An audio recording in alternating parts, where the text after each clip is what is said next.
Séverine, nous avons été persévérants après avoir élaboré une bonne stratégie qui était liée à un bon bilan au départ.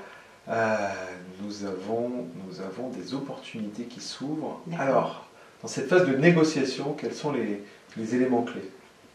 Alors c'est important déjà de bien connaître l'entreprise, bien connaître le poste.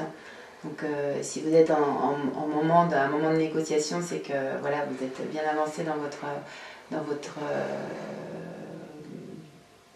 déroulé de recrutement.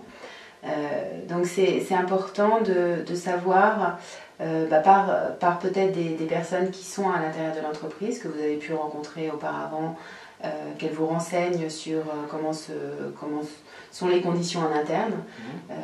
Est-ce que c'est une entreprise qui a plutôt tendance à payer bien ou pas payer bien? Est-ce qu'il y a des grilles? Comment elle se situe par rapport au marché?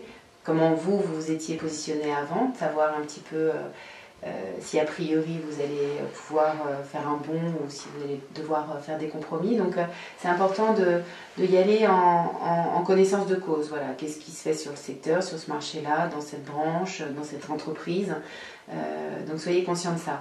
Ensuite le poste en lui-même, en fonction des enjeux, en fonction de son amplitude, vous aurez peut-être une rémunération qui sera plus importante. Donc la notion de salaire est quelque chose qu'il ne faut surtout pas, dont il faut parler plutôt assez tard dans le processus de négociation, parce que vous avez besoin de connaître effectivement le poste très précisément dans son ampleur pour vraiment mettre au regard de ça effectivement les responsabilités et le tarif que ça vaut.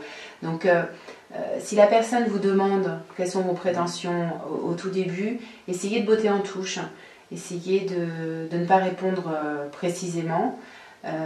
Et si vraiment la personne est insistante, dans ce cas-là, la recommandation, c'est plutôt de donner une fourchette en précisant que c'est un salaire de base. Donc, laissant sous-entendre que, oui, à ceci se rajoutent des primes, rajoutent des participations, se rajoutent des avantages en nature, enfin voilà.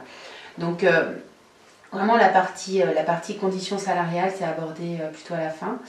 Et pour vous sentir, je dirais, dans une position assez confiante par rapport à ça, le mieux c'est quand vous correspondez au poste, effectivement vous vous sentez en confiance, donc vous avez quelque chose à offrir et donc ça se monnaie, ça a de la valeur.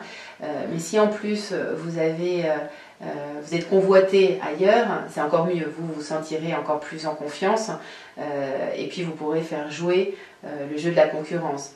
Si vous exprimez le fait que vous êtes aussi en phase de recrutement potentiellement chez quelqu'un, la personne va sentir qu'il y a un enjeu, vous risquez de partir à la concurrence. Donc qui mène la danse dans cette négociation-là?